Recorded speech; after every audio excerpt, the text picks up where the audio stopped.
when Headley testifies to overhearing a conversation between Muzammil Bhatt and Zakir Rahman Lakhvi about Ishrat Jehan being an LET operative. Then your former NSA MK Narayanan, writing in The Hindu, says the same. Now GK Pillai, talking on another channel, talks about how the affidavit under your ministry was actually altered. Affidavit 1 referred to Ishrat as an LET operative, which was not seen by you. I remember reporting this story. And affidavit 2, presumably seen by you, removes that reference. MK Narayanan, NSA says she's Lashkar. GK Pillai says the reference was removed at a political level. Headley says she was an LET operative. How do you, Mr. Chidambaram, then react to the opposition charge that this was political interference to try and basically embarrass the Modi government? No, I think several issues are being mixed up here. The original affidavit did say that A, B, C, D were terrorists.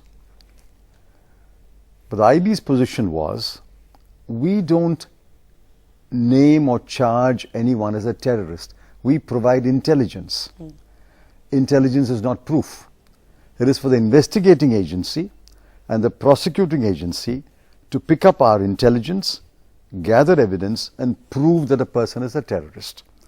The first affidavit was misinterpreted By to whom? mean, misinterpreted by the agencies in Gujarat and by the court also, to mean that IB had in fact charged A, B and C, D as terrorists.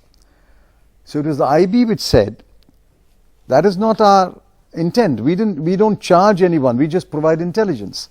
Therefore, the second affidavit had to be filed to clarify. Please read the second affidavit. It clarifies that IB only provides intelligence. That is not proof. It is for the investigating agency and the prosecuting agency to pick up the intelligence, gather proof and prove whether a person is a terrorist or not. I think the second affidavit correctly stated the IB's actual position.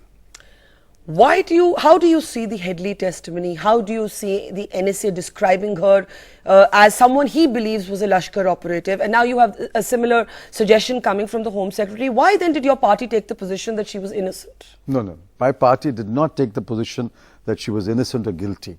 My party simply said you cannot charge anyone as being a terrorist without evidence. That was the one level. The more important level is, even if she was a terrorist, even if she had links with LET or any other terrorist organization, nobody can be killed in a fake encounter. The charge of my party was, based on whatever information we had at that time, that they were killed in a fake encounter, that they had already been in custody, they were taken out of a farmhouse and shot dead. That was the charge. So the real issue is, were they killed in a fake encounter? Even a terrorist cannot be killed in a fake encounter. A terrorist must be produced before a court and tried and found guilty. Now, because I remember reporting this story, I do remember that the first affidavit that named her as a terrorist was not seen by you as Home Minister. And that was not the position of the IB either.